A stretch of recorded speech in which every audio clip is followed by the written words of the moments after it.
We need to act on this issue now. 75,000 Americans demand it. Our country demands it, and it's irresponsible to hold hostage these people and our country and the safety of our airways pending some petty political gain that might be reached. This is the 21st extension. And again, I think the American people are tired of wasteful spending.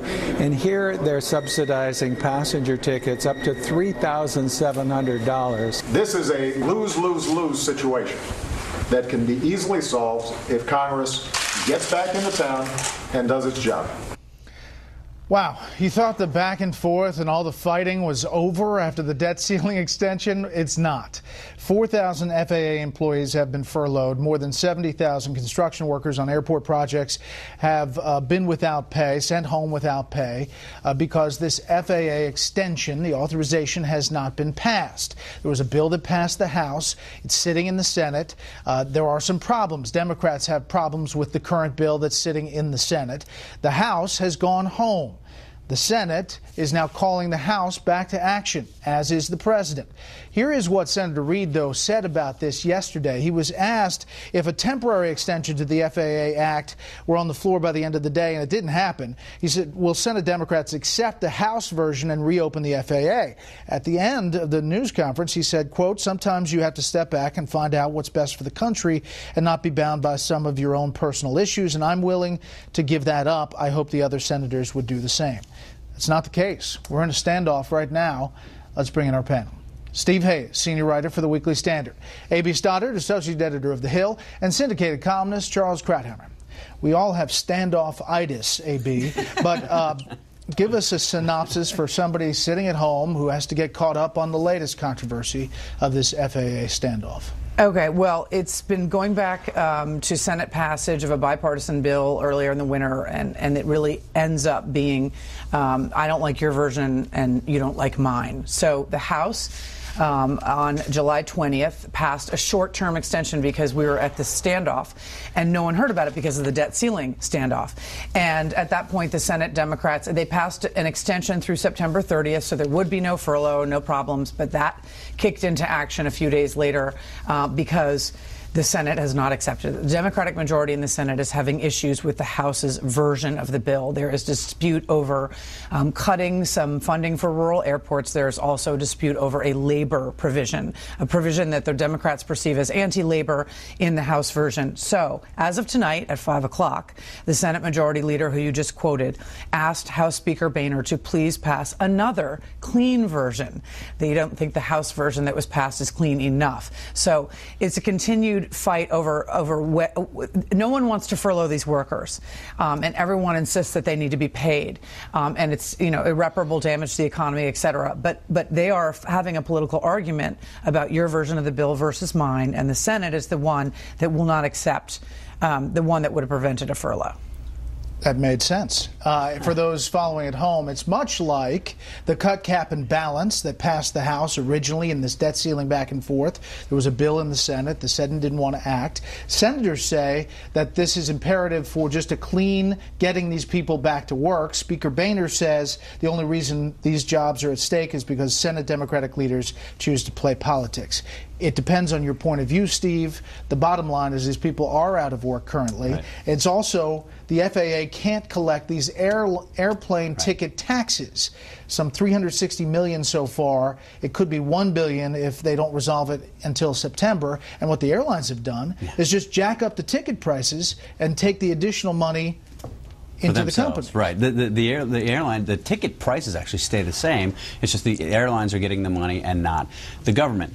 Look, the interesting thing about this is that the House passed extension actually has nothing in it that wasn't in the Senate bill back, the bigger Senate bill back in February that passed the Senate. So what you're having is an objection from the Senate about things that were already in that bill that they all voted on. There's not a labor provision in this new extension, the House provision. But there is a cut to small rural airports of about $200 million. It was all in the same Senate Bill 223. It was all in that bill. that was passed back in February. So you're talking about a change. It was a Coburn amendment to that bill back in February. You're talking about a change in the way that these EAS airports are treated and how much subsidy they get. Some of these... Explain EAS. It's small rural airports that essentially get federal subsidies. Essential air service. They get federal subsidies to help have passengers at airports that don't support it on their own, that the market won't support. And some of these per-ticket subsidies are extraordinary. $3,700, I think, is the one in Nevada. So this is the dispute right now. This is the dispute. It's a dispute over $16 million, more or less. And you're talking about the federal government losing upwards of $1 billion, as you point out, because of this dispute where the Senate, again, the Senate has voted on this already. Okay, so I think it's the Senate Democrats' idea of a tax cut. Not collecting the FAA tax. But what I like about all this is the continuity with a civil tone of the debt ceiling debate, where I think people are being accused of taking hostages, being terrorists, and I think one senator said that Republicans are holding a gun at the head of the Senate, which is Senator Schumer. Well, we're hearing that over and over again. So that's become sort of a normal trope of the Democrats. But what's interesting to me is that the dispute is over two items. One is the subsidies for the rural airports, and the other dispute is over this labor provision. In fact, it's a provision that has been there for 76 years until it was overturned by a board, a mediation board appointed, whose majority is Obama appointed. It was changing the way you can unionize. It used to be you have to get a majority of all the members of the union, which sounds logical. It was changed, of course, from union pressure to getting a majority of those who vote, which is a lot lower standard. So, again, it's a change from something that had been in place for 76 years.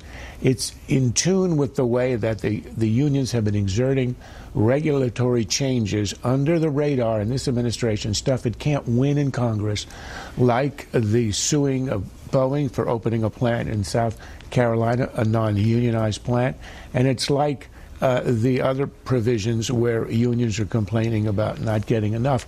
They are disappointed that Obama did not deliver on card check, which was their ultimate objective, essentially abolishing the secret ballot. They weren't able to get that.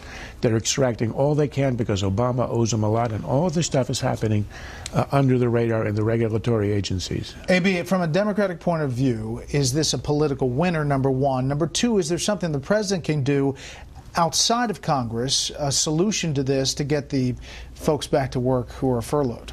I don't know that he can, but he says he expects a resolution in the coming days, and I don't know how. The House is home. Well, the House and Senate are staying in pro forma session, which is a way of keeping the places going so that the administration can't sneak in any recess appointments. So somebody gongs it in and out at regular intervals, even though no one will be there. So they're arguing that something easily could be done in pro forma session to unanimously pass, a temporary extension to prevent, this furlough. I don't know that the president can do something, but he's acting like, it should be resolved soon. I think he's hoping that the chambers will do it. I don't see it happening. I think we're looking at several weeks and $1 billion loss to the federal government.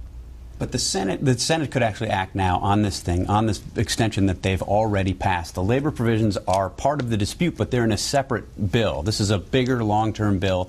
There hasn't been a long-term FAA bill passed for 4.5 years. There's no reason that it has to be done now. They can pass the short-term extension. Well, if people thought that Washington was a little slow acting on the debt ceiling extension, there's more weird. The gong in the empty chamber. It's just